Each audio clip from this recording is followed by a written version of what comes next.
So మన customers కోసం అయితే ఒక చిన్న ఐడియాతో మీ ముందుకు వచ్చానండి. సో ఏంటి అంటే కస్టమర్ ఒక శారీ తెచ్చుకున్నారు, తన డాటర్ కొనుక్కున్నారు అనమాట శారీ.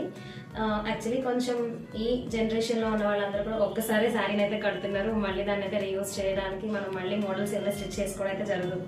సో దీనికి నేను కస్టమర్కి ఇచ్చిన సజెషన్ ఏంటంటే అందులో వచ్చిన శారీ బ్లౌజ్కి ఏమో మదర్ స్టిచ్ చేయించుకోమన్నాను. దానికి ట్రెండీగా తనకి యంగ్స్టర్ కదా, తనకి ఒకలా డిజైన్ చేశాను. అది ఎలా డిజైన్ చేశానో మీకు చూపిస్తాను. సో ప్రీవియస్ వీడియోస్లో మీకు అప్లోడ్ చేసాం ఆల్రెడీ మోడల్స్, బట్ మీకు చిన్న సజెషన్గా నేను ఒకటి ఇవ్వాలి అని అయితే ఈ వీడియో మళ్ళీ రిలీజ్ చేయడం జరుగుతుంది. సో తనైతే కస్టమర్ శారీ తెచ్చుకున్నారండి, కంప్లీట్ చెక్స్ ప్యాటర్న్లో ఉంది శారీ అండ్ పోచంపల్లి డిజైన్తో వచ్చింది. సో తనకి వాళ్ళ మదర్కి అయితే శారీలో ఉన్న పీస్ని నేను హైలైట్ చేసి శారీలో ఉన్న పీస్ని తీసుకొని బార్డర్స్ని అయితే బ్యాక్ సైడ్లో అటాచ్ చేసి అయితే మదర్కి ఇలా డిజైన్ చేశాను. అండ్ డాటర్కి పట్టుముక్క తీసుకొని అయితే వర్క్ అయితే సింపుల్గా ఇలా ట్రెండీగా అయితే ఇచ్చేసి అయితే వర్క్ ఇలా డిజైన్ చేశాను. దీనికి హ్యాండ్స్ కూడా బుట్ట హ్యాండ్స్ పెట్టేసి ఎంత బ్యూటిఫుల్గా ఇచ్చానో చూడండి. సో ఇలాగ ఒకేసారి మదర్ అండ్ డాటర్ వేరియస్ అకేషన్స్లో అయితే ఇలా వేర్ చేయొచ్చు. సో ఇలాంటి కలెక్షన్స్ కనుక ఇలాంటి ఐడియాస్ మీకు కావాలి అనుకుంటే స్క్రీన్ మీద ఉన్న నెంబర్ని అయితే కాంటాక్ట్ చేయండి.